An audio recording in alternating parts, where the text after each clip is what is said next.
everybody, my name is Injun Moon and welcome to I Home Church.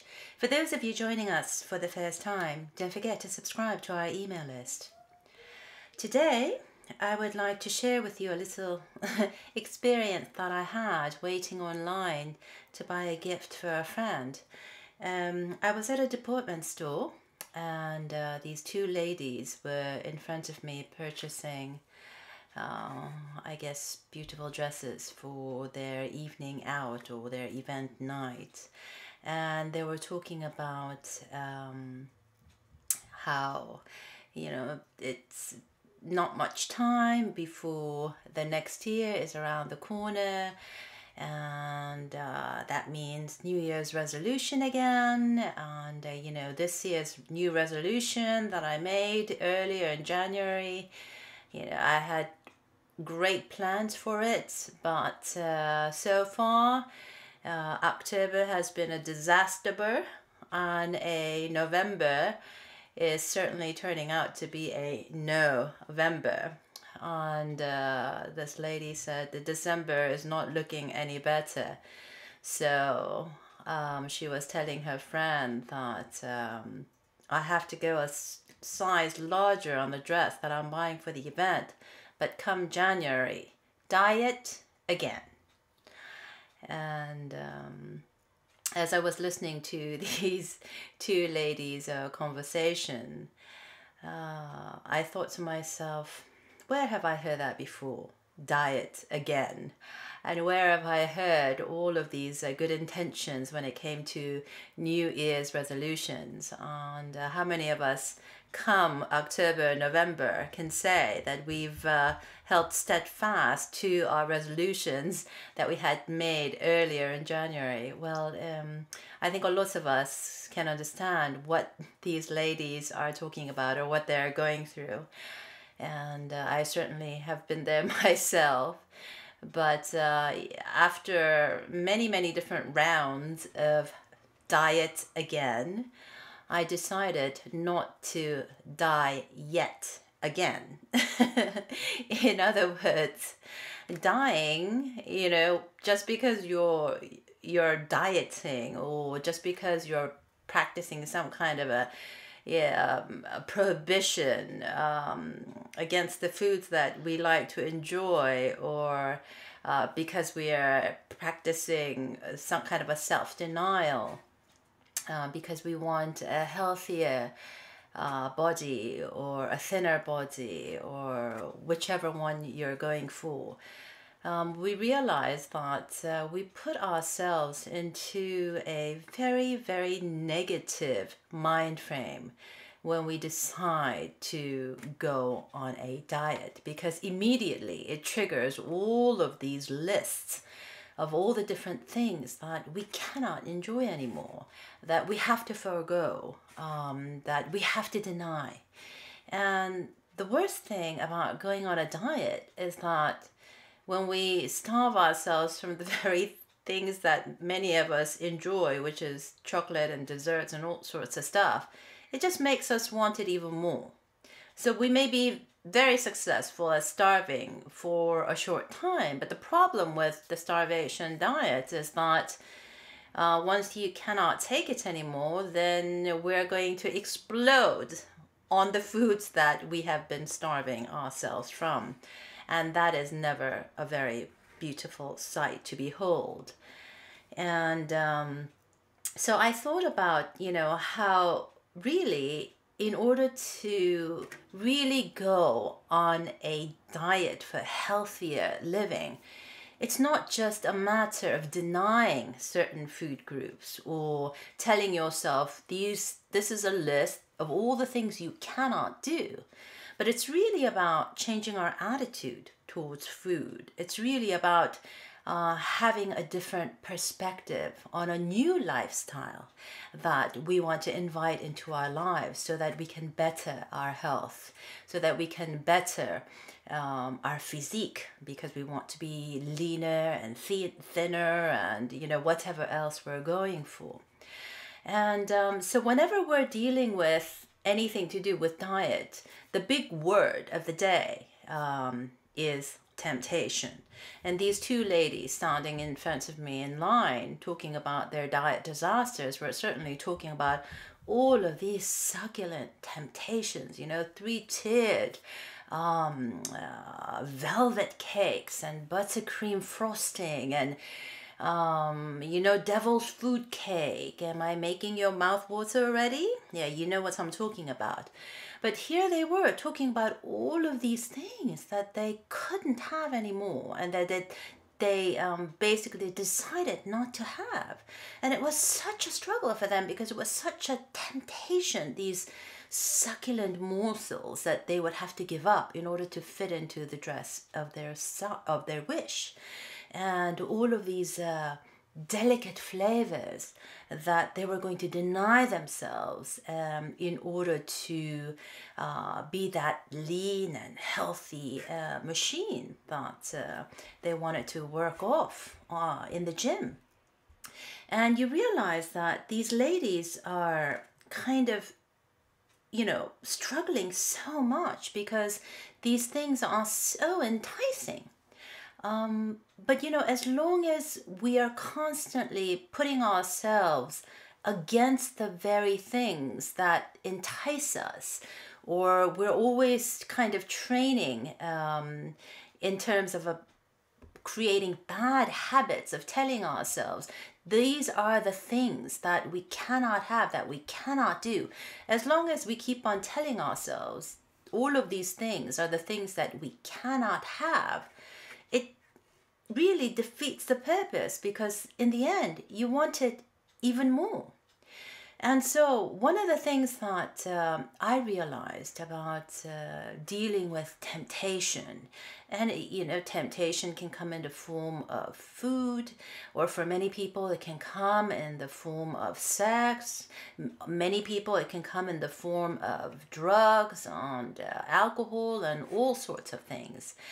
And, you know, the big question of the day is, how do we deal with these temptations and not get bogged down in all of these negative thinking that makes us feel like we're basically living half our lives, because we have to deny all of these things in order to try to be healthy or try to be proactive. And no matter how successful we are in terms of accomplishing our goals, many of us feel unsatisfied.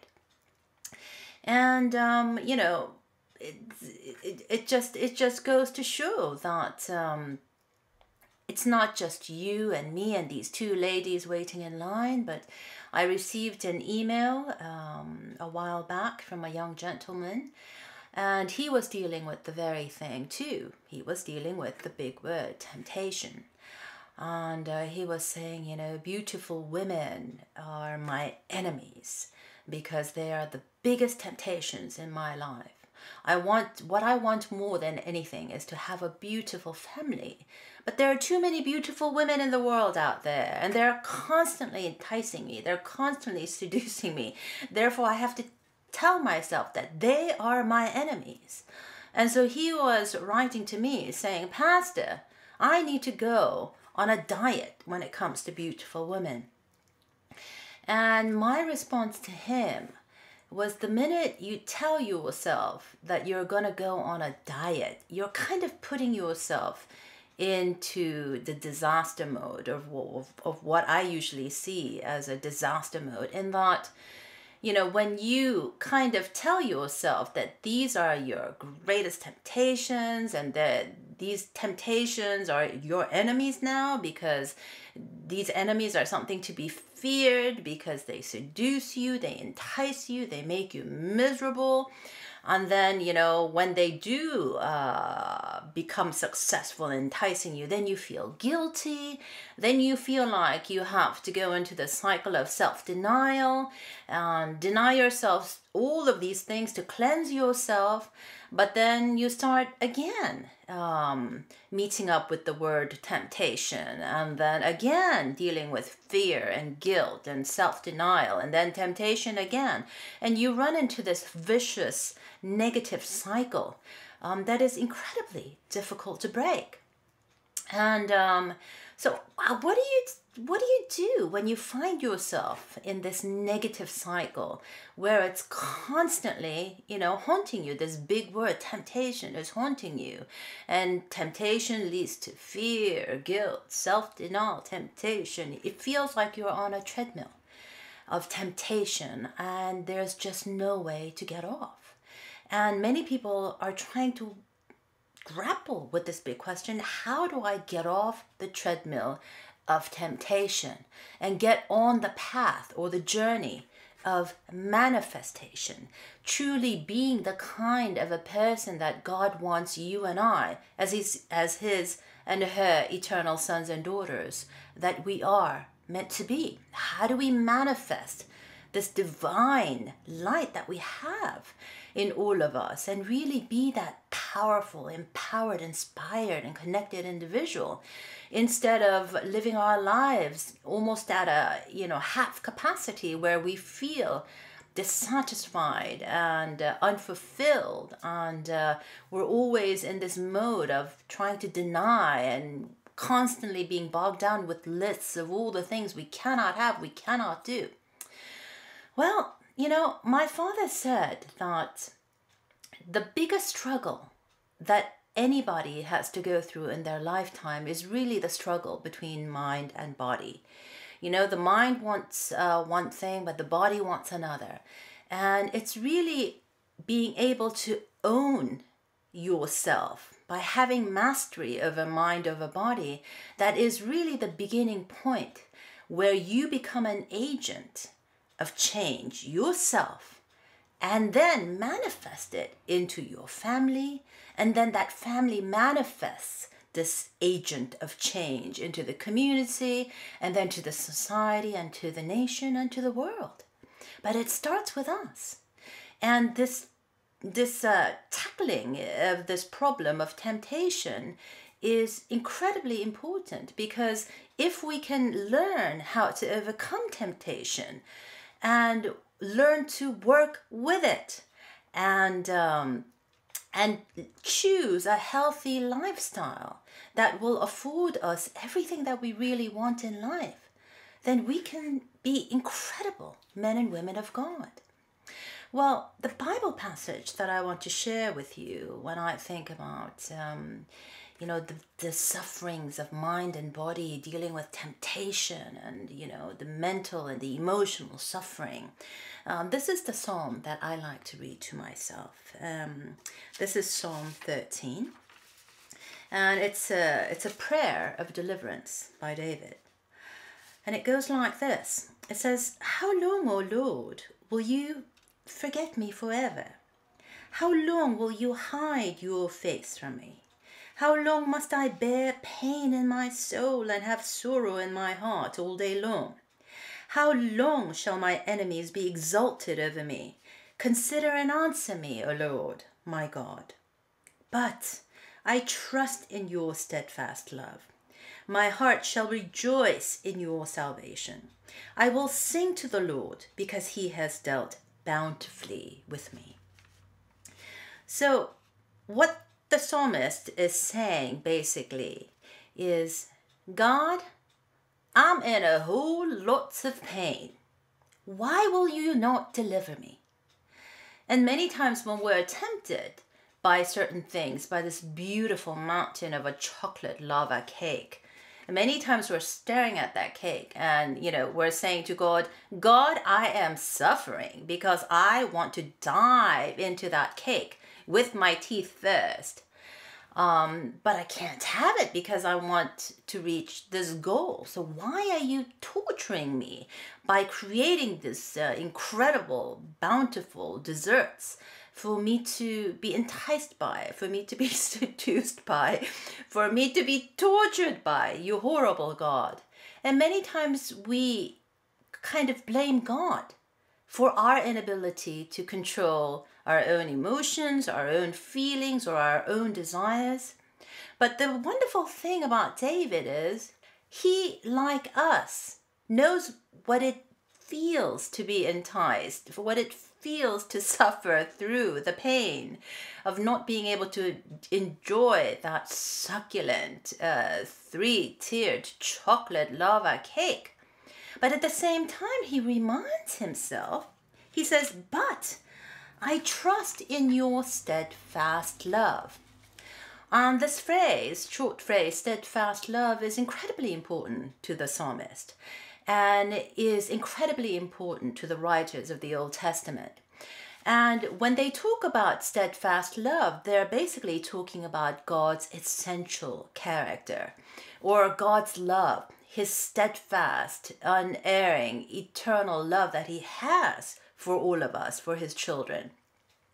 And, David is basically saying, no matter what, no matter how much you make me suffer and will not deliver me from my torment, from temptation or from whatever I'm dealing with, I still trust in you, God, because I trust in your steadfast love.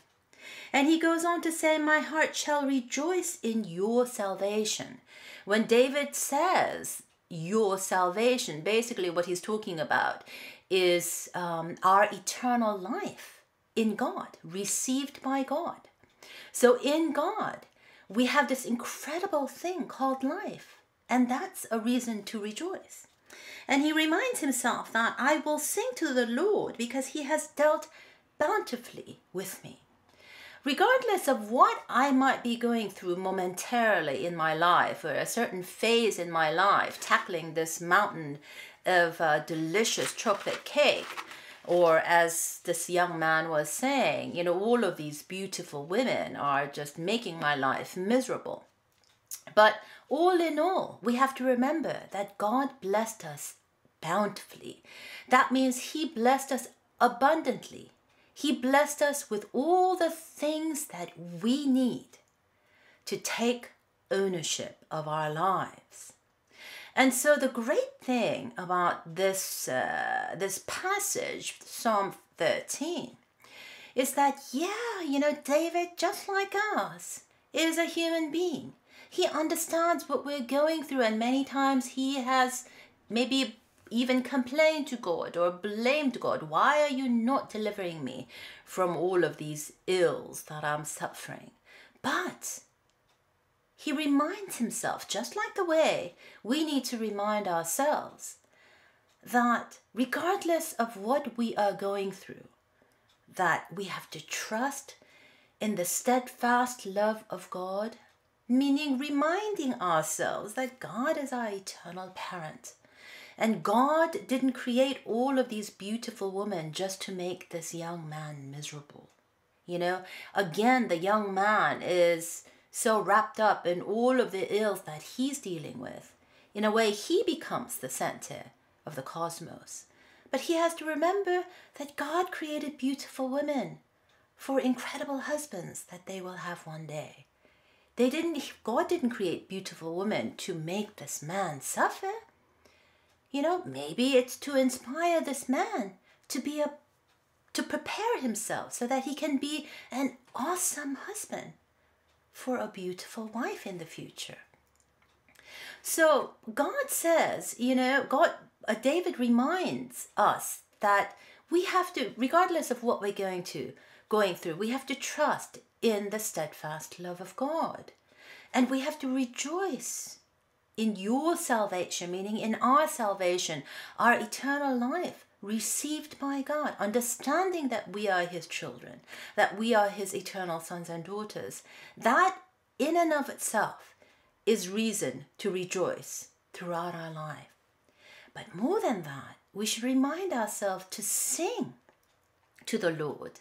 In a way, sing the praises of God, our heavenly parent. Because God has blessed us with everything that we need to do to really take ownership of all our problems, all our ills, or all our temptations. So, if we again start from the beginning, that God is our anchor, and God is not putting this chocolate cake to make us suffer, or this beautiful woman or this beautiful man to make us suffer, But maybe it's an invitation for us to overcome this big word called temptation and learn how to deal with it and live with it, but still make the right kind of choices that can turn us into successful human beings. Well, one of the important things that I learned throughout my life is when I used to go fishing with my father, I would always ask my father, pepper him with a lot of questions. And I asked my father many different questions. But one of the things I asked father is, Father, so many things in life is so difficult. How can I keep focus on what I want to do? And he asked me this question. He said, what do you want most in your life, Injin? And I said, the thing that I want the most is a beautiful family. And then he said, well then, if you want a beautiful family, keep that image of a beautiful family in your mind.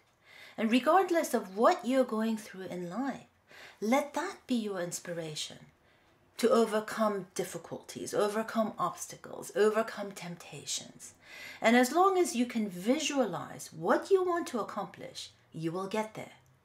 And keep that picture clear in your mind, no matter what you're going through.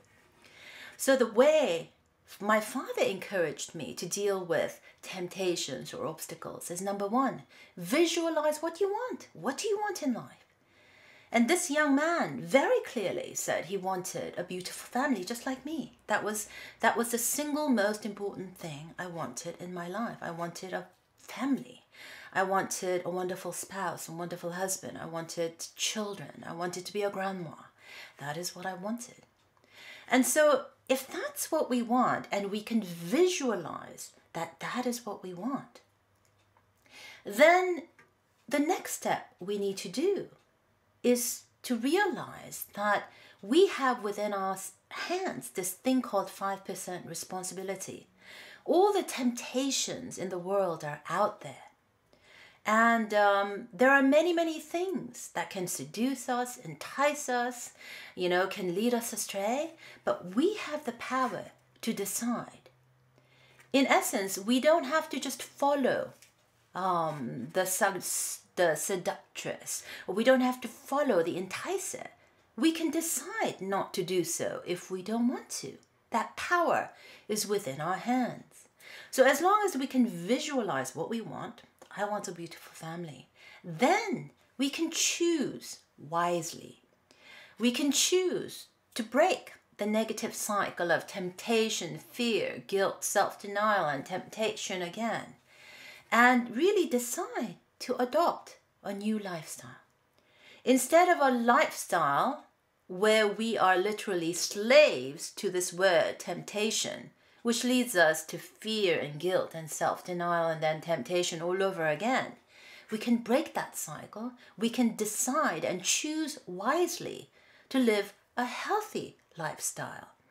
In that, if you want to have a beautiful relationship with a beautiful husband or a wife in the future, we do that by preparing ourselves first to be wonderful and loving and beautiful men and women of God. And by working on ourselves, we prepare ourselves for the future. And instead of seeing all of God's beautiful handiwork, all of these beautiful children, beautiful men and women, as temptation, we need to be able to say to ourselves, hey, instead of being tempted and making our lives complicated, the third step we need to do is simplify our life. Once we choose a healthy lifestyle, we need to simplify the complexities of dealing with a guilt-ridden, fear-ridden, temptation-ridden life into something much kinder and much better and healthier. Instead of concentrating on the word temptation, we can trade in the word temptation for manifestation.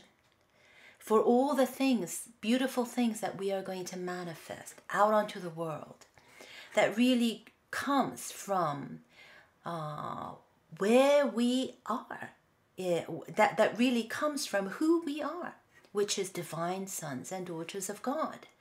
So instead of living a fear and guilt-ridden life, we can, when we look at temptation, go ahead and acknowledge, yeah, that's really tempting. You will find that once you can acknowledge, once you can embrace temptation and say, yeah, this is a temptation, it's really, really tempting. It's enticing. It's seducing. Instead of boggling and going through the suffering ourselves, it's incredibly liberating to say it and express it and acknowledge that something is a temptation. Because once we express it, once we acknowledge it, then we can deal with it. Then we can deal with how we're going to act accordingly. Once we decide that something is tempting, we're going to acknowledge it instead of being guilt-ridden by trying to hide it or being afraid of it, and therefore trying to say temptation is not there when it's looking at you square in the face. Acknowledge it. Embrace it. Don't be afraid of it. But remind yourself that instead of being caught up in this idea of self-denial that usually stems from feeling guilt and feeling fearful towards something, you feel like because it's fearful and because it's something difficult and guilt-ridden, that you have to deny it, or self-denial. Instead of thinking the negative word, self-denial, once you acknowledge the temptation, remind yourself that the healthy lifestyle that you have decided to live or choose is a life of fulfillment. Instead of trying to run away or hide or suffer through the guilt-ridden or the fear-ridden kind of a life because you're bogged down by temptation, you're acknowledging it and you're setting it free, because what you have decided to do is to live a life of self-fulfillment. In a way, you want to fulfill to yourself all the things that you want to enjoy in the future with your beautiful family. So instead of concentrating on what you are not having, concentrate on what you are going to have. And instead of, not looking forward to the delayed gratification, enjoy the process of learning to wait. It's like come December, the Christmas tree, under the Christmas tree, all the presents start piling up. And you want to know what's in that box, but you want to wait for that fulfillment day when we get to open up gifts together as a family. So there is a kind of a period of waiting, of being patient, that makes the opening, or that makes the day of fulfillment that much more pleasurable, that much more exciting, because you've kind of prepared and waited for that special moment and for that special day.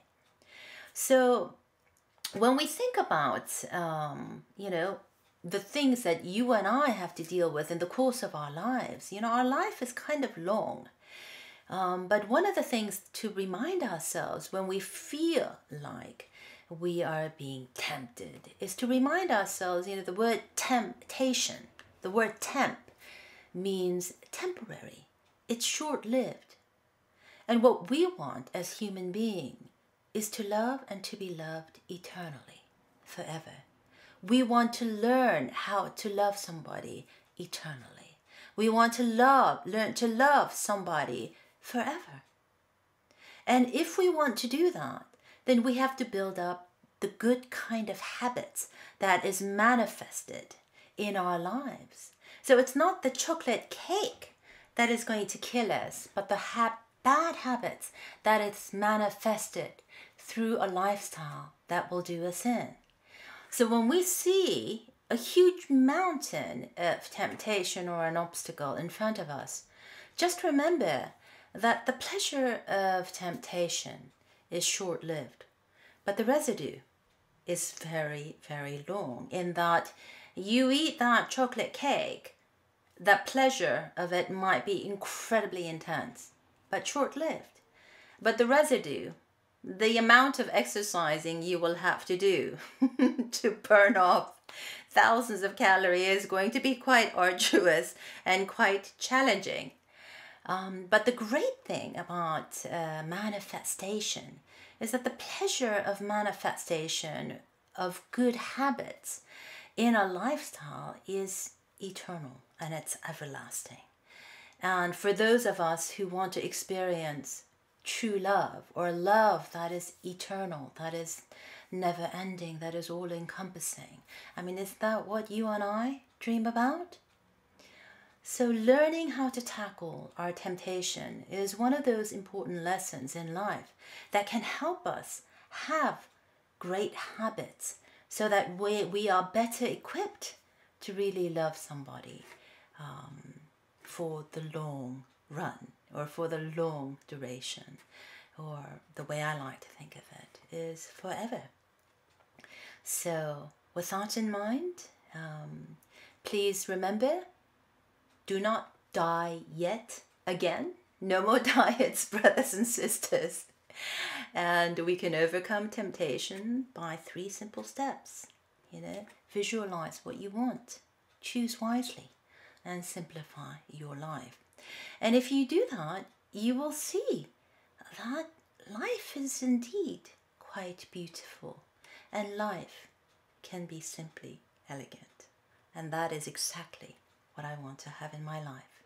So with that thought, please have a lovely week and take care. Bye-bye.